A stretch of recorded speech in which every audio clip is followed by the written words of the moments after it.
Bonjour à tous, moi c'est Laurane, je suis formatrice pour Dévotion, mais je suis également coiffeuse et gérante de 2 salons de coiffure. Je vous fais cette vidéo aujourd'hui parce qu'en formation, on parle souvent du deuxième salon. C'est pour ça que j'ai décidé de vous faire une vidéo et vous donner quelques conseils et quelques astuces. Mon conseil numéro 1, surtout, ça va être d'ouvrir ce deuxième salon si c'est une envie pour vous, si c'est un projet, si c'est quelque chose que vous avez mûrement réfléchi, vous en avez vraiment envie. Ne le faites pas pour une question d'ego. Souvent, on voit des gérants qui ont ouvert 1, 2, 3, 4 salons parce que ça faisait bien de dire que j'ai 1 ou 2 ou 3 salons. Non, s'il vous plaît, ne faites pas ça. Faites-le vraiment si c'est un vrai projet pour vous, si c'est une envie. Parce que pour l'ego, malheureusement, ça ne marchera pas. Aussi, pour ouvrir ce deuxième salon, il faut absolument que votre premier salon soit sur des bases solides, que vous ayez du personnel, que vous ayez une bonne trésorerie, que vous n'ayez pas de contraintes à ouvrir un deuxième. Vraiment, faites-le si le premier se gère bien et solide. Ne le faites pas si c'est un peu bancal. Mon conseil numéro 2, ouvrir un deuxième salon, c'est savoir et apprendre à déléguer. Et oui, il est important que vous puissiez déléguer pour pouvoir vous dégager du temps pour votre deuxième salon. Pour ma part, ça a été assez simple pour ouvrir ce deuxième salon parce que étant donné que dans mon premier salon, je travaillais avec mon mari qui est également coiffeur, on a décidé de mettre un gérant par structure. Mais c'est pas pour autant qu'on ne délègue pas. On a des très bons bras droits, des très bons collègues et qui nous permettent de pouvoir partir en vacances tranquillement et de les laisser gérer. Mais c'est pour ça qu'il faut savoir déléguer pour pouvoir vous dégager du temps pour ce deuxième salon. Et quand je vous parle de déléguer, je vous parle aussi de recruter. Et oui, je sais qu'en ce moment, le recrutement, c'est pas facile, mais il est important d'avoir des équipes dans vos salons. Souvent en formation, on voit des gérants de salons qui ont 1 ou 2 salons ou 3 salons, mais qui, dans chaque salon, ont 1 ou 2 personnes. On va vous conseiller d'avoir minimum 3 personnes, parce que 2 personnes, c'est vraiment très fragile. Ça veut dire que votre collaboratrice, malheureusement, qui est malade pendant un mois ou je ne sais pas, et ben vous vous retrouvez tout seul. Et vous devez gérer entre le premier salon et le deuxième salon. Donc c'est vraiment très délicat. Donc nous, ce qu'on va vous conseiller, en formation, souvent, c'est ce qu'on dit, c'est qu'il faut que vous ayez 3 personnes minimum par structure. Alors oui, je sais que le recrutement en ce moment, c'est très compliqué. Mais j'en doute pas. Vous allez la trouver, votre perle. Ne perdez pas espoir, mais surtout recrutez. Mon conseil numéro 3, selon moi, et ce que j'ai fait, c'est de suivre votre même ligne de conduite. Nous, on a un code salon, une charte, ce que vous voulez. Mais on a mis la même dans les 2 salons. Si vous avez par exemple un parcours client, nous, on a un parcours client qui marche bien dans notre premier salon. Et du coup, on a décidé de le mettre dans le deuxième, bien évidemment.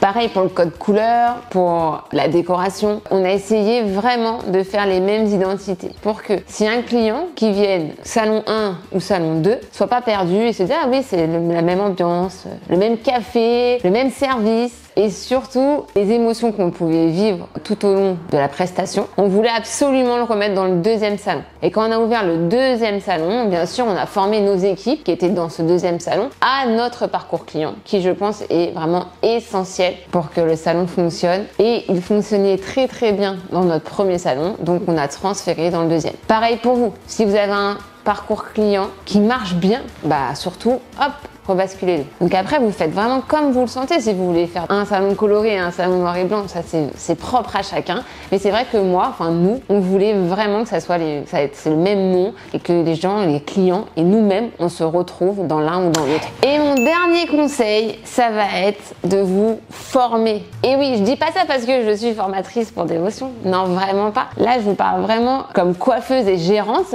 qui a moi-même un salon et un deuxième salon, mais vraiment formez-vous, c'est ultra important. On ouvre un premier, on sait pas trop où on met les pieds, des fois c'est un peu bancal. Mais alors le deuxième, si on gère pas bien le premier, le deuxième c'est un peu plus compliqué. Donc formez-vous. Moi, pour la petite histoire, pour ceux qui connaissent pas, mais j'ai été formée par Cyril, avec mon mari. Quand on a ouvert notre premier salon, on a été formés par Cyril. Comme tout le monde, hein, j'avais les bases, mais pas les bonnes bases.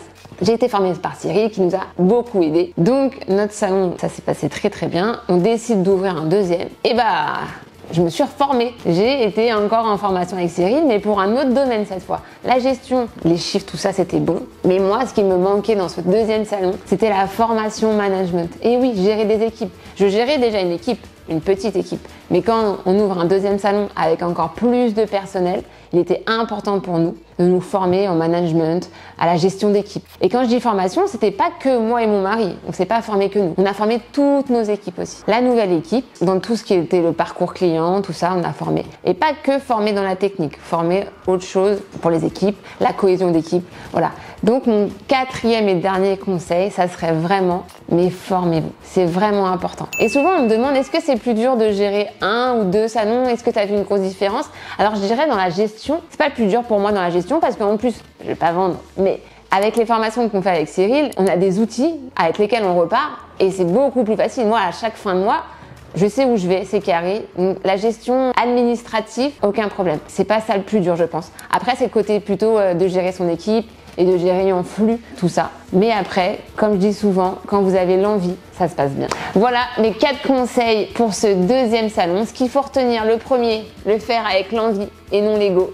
Le deuxième, savoir déléguer. Le troisième, un bon parcours client et des bonnes bases. Et le quatrième, la formation. Et oui, n'hésitez pas à vous former. Voilà, j'espère que ça vous a plu, que ça vous a donné peut-être envie d'ouvrir un deuxième. Surtout, si vous avez la moindre question, si vous avez des envies, des doutes, n'importe quoi, on est là pour vous accompagner et vous aider à répondre à toutes ces questions. Donc n'hésitez pas. Nous sommes joignables sur tous les réseaux sociaux qui puissent exister. Alors n'hésitez pas, vraiment, ça sera avec grand plaisir. Merci beaucoup et puis à bientôt. Ciao!